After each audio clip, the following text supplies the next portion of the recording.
I can't stop smiling since I walked in this morning having Cody and Brian here. So great having you guys back. Thank you. Thank you. And I love that he sang that song, Hallelujah, because I never knew what it meant till last night. Anybody know what it means? Where it comes from? I didn't. Leonard Cohen wrote that years and years ago, and he was Jewish, and he uses some of the scriptures in the lyrics. He talks about David playing his harp for King Saul and how it calmed King Saul. And then later how David was king and he saw Bathsheba on a roof bathing and had to have her. Even though she was married, he had to have her. So he sends her husband off to battle knowing he would get killed. And then all the anguish that came in his life after that, he ended up marrying Bathsheba, but a lot of anguish that they had because of his actions. And then Samson and Delilah, right? She cut his hair because that's where he said his strength was. And so this song is about all the human emotions that we go through. And there's many, many emotions that we experience as human beings, and that's our wholeness. That we are here to experience all of that. The pain, the joy, the suffering, the celebration, the anguish, the blessings. We're on this journey to experience all of this. And that's what that song is about. In spite of whatever we are experiencing, hallelujah. Hallelujah, we're here. Hallelujah, we are living in this time. May not be saying hallelujah. But we get this opportunity for life, and all that it brings, and it interwoves all these different emotions, just like we are interwoven with each other. That we can't survive without each other, that we need each other, just like we need all of our humanness in this world. And it's all woven together. And we wouldn't be who we are without the relationships and the experiences that we've had in our lives. And we're not so grateful for some of those experiences, but they are part of who we are. We belong to each other. We're connected. And hopefully, at some point in our lives, we get a little glimpse of the oneness that we are and how connected we are. But so often, we hang on to our stuff, our anger, rather than release it, rather than apologize, rather than make amends. We hang on to it, we blame, we shame. Because we're hurting inside. And from those feelings of being afraid and frustrated and out of control, that anger, that's what causes violence. That's what brings about violence in our world. Anger is the most common justification for violence. It's like we have a closed fist. Think about when we're in a state of anger. We can't do anything else when we're in a state of anger. When our anger is consuming us, it's like having a closed fist. What does a fist do but punch? I mean, sure, it could maybe do what do you call that? Fist bump, thank you. And that could be friendly. But mostly, with a closed fist, we can't do anything else. We have no use of our fingers. We can't receive anything. Nobody can give us anything. We can't grab it. We're closed. That's what anger does. That's what violence does. It closes us off from all the good that's in the world, from all the good that's in the universe, from all the good that is ours to receive and give. When we have an open palm, we have use of our fingers. We can receive. We can give a tender touch We can caress. We can hold. We can use our hands in service. We can be in the flow of life, in that flow of giving and receiving love. And that's what Season for Nonviolence is about, is trying to bring us more aware of being the open palm instead of the closed fist. Being the open palm. Because as soon as we close our fist in anger or in violence, we cut off the flow of feeling love ourselves. Love has to be freely given, and we will feel loved ourselves to the extent that we give it out. And so we're talking about Season for Nonviolence to bring this awareness. Season for Nonviolence is a grassroots campaign to help bring awareness to how we can be more peaceful and loving and nonviolent.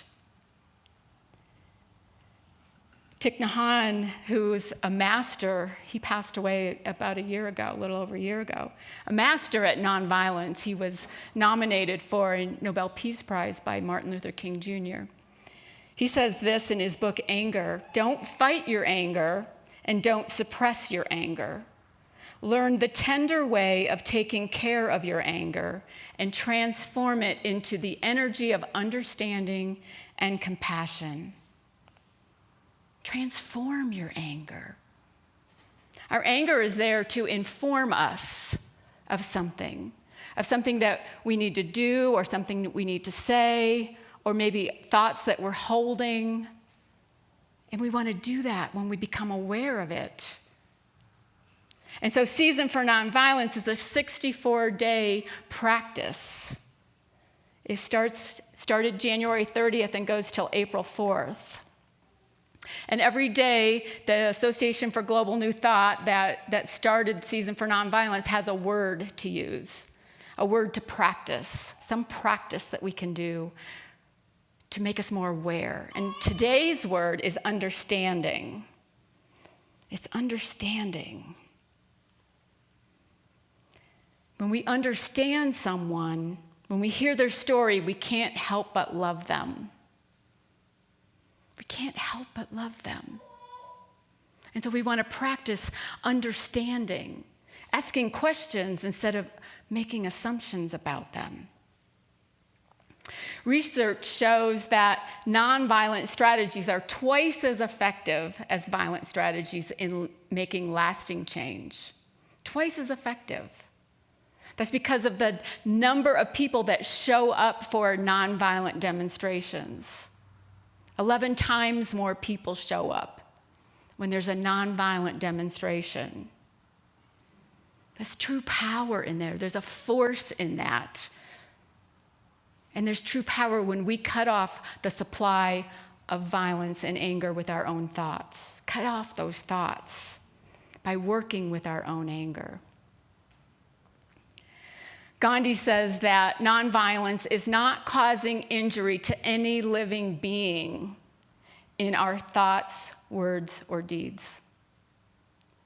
Now, a lot of us are probably aware when we cause injury to someone with our words or deeds. Maybe. But how many people are safe walking through our minds, through the streets of our minds?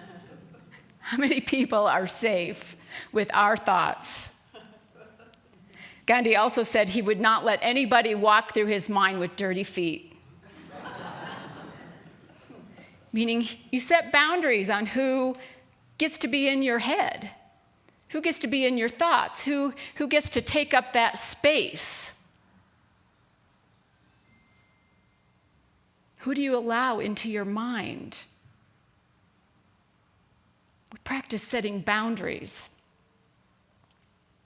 There was an Indian village, rural village, where there was a cobra that was going around biting a lot of people.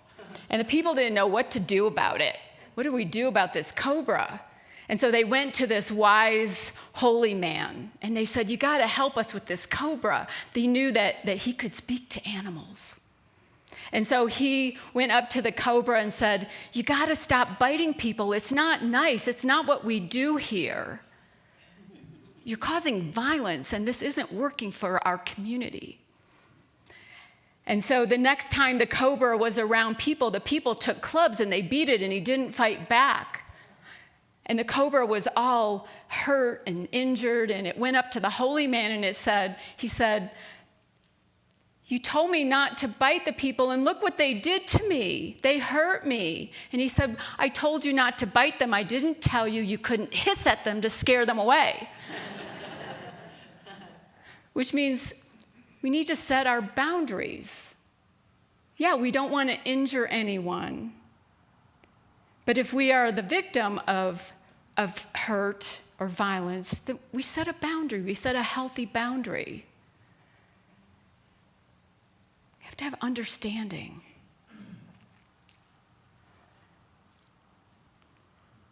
Association for Global New Thought puts out a list of if you go to their website, association, it's agnt.today, there's a whole bunch of resources there. And one of the resources is the form that they call Principles of Nonviolence. And there's some, you can have I have some printed back there. When you walk out, you can grab a copy if you want. There's a whole bunch of principles, but I chose to pick one of them today to talk about. And that one is believing that our lives are linked together, that what we do impacts the lives of other people. Therefore, we are responsible to and for one another. It's not a responsibility we always want for other people, especially people who aren't like us. But when we try to understand them, when we hear their story, it's a lot easier. We can love them. See how we're linked together. Part of that word today for understanding from Association Global New Thought says, true understanding requires suspending our judgments and listening from an open heart. When we understand from the other person's point of view, a healing can begin. Because behind every harsh thought, behind every unkind word, behind every act of violence is an unhealed wound. We have unhealed wounds. And when we can recognize that, we can recognize how we belong to each other. We belong to each other. I'm taking 2 classes for my spiritual direction program, and I talked about one of them before, which was the human condition, and the other one is society and spiritual direction. And the first 3 weeks, actually, we're in week 6. The first 3 weeks was strictly about the golden rule. How much of the golden rule can you take? You know, the golden rule and how it is from every religion, every faith tradition has its version of the golden rule. Every culture has its version of the golden rule. But 3 weeks of this, come on, I was getting a little angry. The golden rule. But it's so important. Like, it says it all. Treat people the way you would have them treat you. Now, years ago, I learned about the platinum rule. And the platinum rule is treat people the way they would like to be treated. Well, that's pretty egotistical to think we could read their minds and know what they want, how they want to be treated. We don't do that here. We don't read minds. So the golden rule is really important, and it really does bring it all together and how we're going to treat people. One of my classmates posted this picture of the golden rule, and isn't that beautiful? That's our world. Different cultures, different faith traditions. Do unto others as you would have them do unto you. If we could just remember that. And I think that's why 3 weeks in a row, that's all we talked about was the golden rule. If we could just remember that. As a spiritual director, I have to remember that. As a human being, we need to remember that. That kind of sums it all up. What else do you need to know? But I was getting a little angry about this. Like, come on, where's the meat of this class? Yesterday, I pulled a card out of my Divine Feminine Oracle, and I got Lalita, the red goddess. And Lalita is, when you pull the card Lalita, it means stop taking yourself so seriously. Okay. Laugh a little. Be a little more playful. My husband's probably up there going, yeah, I wish. Okay, you could have just asked me. You didn't have to pick a card.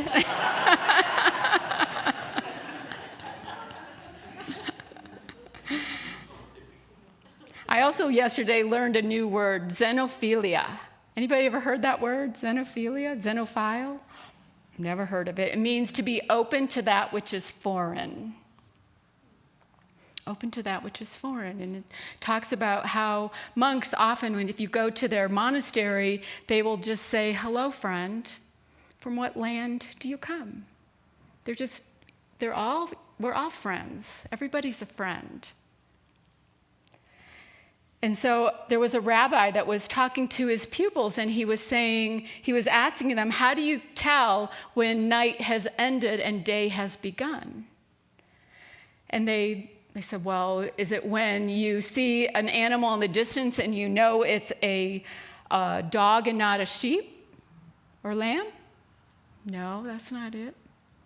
And they said, well, is it when you see a tree and you can tell whether it's a peach tree or a fig tree? And he said, no, that's not it. And they're just stumped. How do you tell when night is ending and day begins? And he said, it's when you can look on the face of any man or woman and see it's your brother or sister. And if you can't see your brother or sister in any other person's face, it's still night. It's still dark. It's still dark in how you're seeing. I love that story. That's how we're to see each other, as we're connected. We're one. You're my sister. You're my brother. We're family. I was watching a video yesterday. Sounds like I did everything yesterday. I did. Last night, because nothing was flowing all day Friday and all day yesterday, and last night I said, what needs to be heard? God. Not God up there, God. So it was a whole different talk than I expected.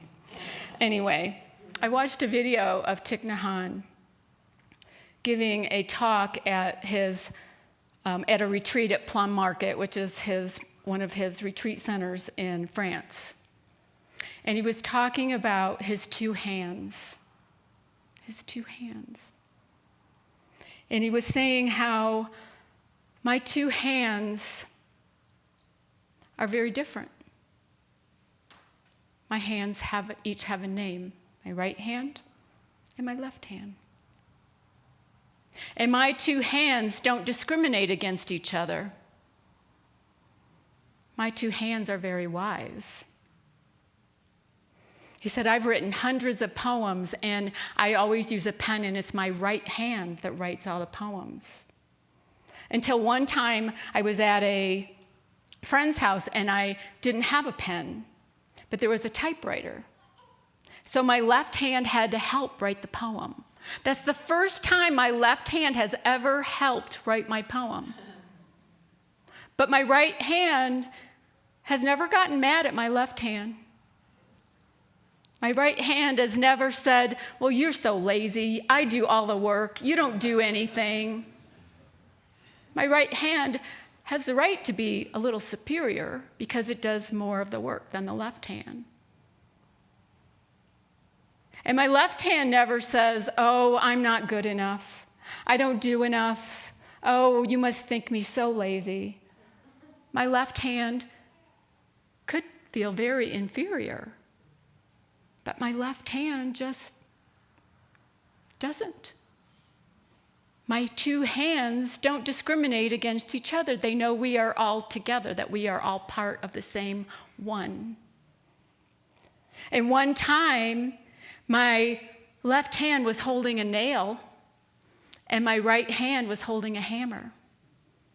And my right hand missed the nail and hit my left hand. My right hand immediately put down the hammer and comforted my left hand. My left hand didn't blame the right hand, didn't get angry at the left hand for hurting it, for wounding it. But my right hand felt sorry, and my right hand caressed it and made it better. Because they know, my two hands know that they are part of the one.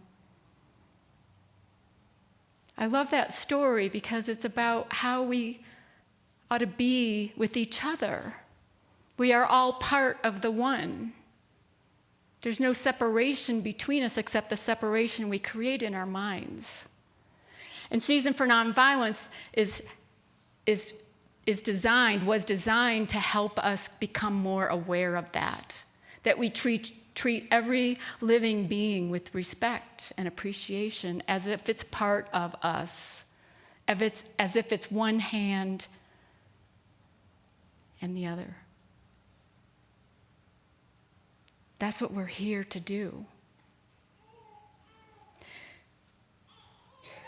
So if we're feeling like we're in a state of anger, Thich Nhat Hanh has a great book called Anger. And there's lots of techniques in this book for caring for your anger, for dealing with your anger, to cool the flames of your anger. And a lot of it is just going back to ourselves, to going to a place of being mindful, of looking where the anger really comes from.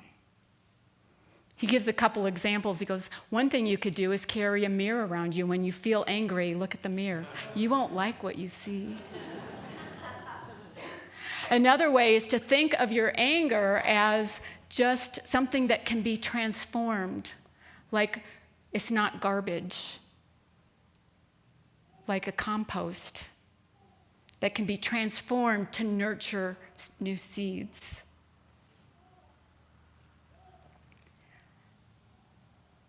He says also that we need to take good care of our anger. All of us had this seed of anger in our consciousness. Jesus overturned the tables, so we're in good company. He showed us that it's okay to be angry and still be good. But Thich Nhat Hanh in his book talks about how we have to stop blaming other people for our anger. They're the secondary cause, not the primary cause. And he says if we use three sentences, we can transform our anger with the person that we think is causing our anger. One is, darling, I suffer. I'm angry. I want you to know it. The next is, darling, I'm doing my best. I'm taking good care of my anger. I don't want to explode to destroy myself and destroy you. And the third is, darling, I need your help. If we can say those, it can transform the relationship with whoever we deem is causing our anger. Usually, instead of, darling, I need your help, is, get away from me, right? Get out of my sight. I don't need you. We influence others with our words. And when we can practice nonviolence, we can become more aware of how linked we are, how connected we are. That everything we do impacts the people around us, hopefully in a good way. We belong to each other. Do you believe that? Or are there groups of people you would rather disassociate from? Hold outside your circle of love? Or can you practice being a xenophile? Come into the daylight and open your palm. So we do belong to each other, and if we're human enough, Cody's going to sing a song named Human Enough. If we're human enough, and if we're divine enough to realize that, we will be free. We will find a world that works for all, or create a world that works for all. And we'll open our world to more joy, more freedom, more love, and realize that life is good. So, peace be with you. Namaste.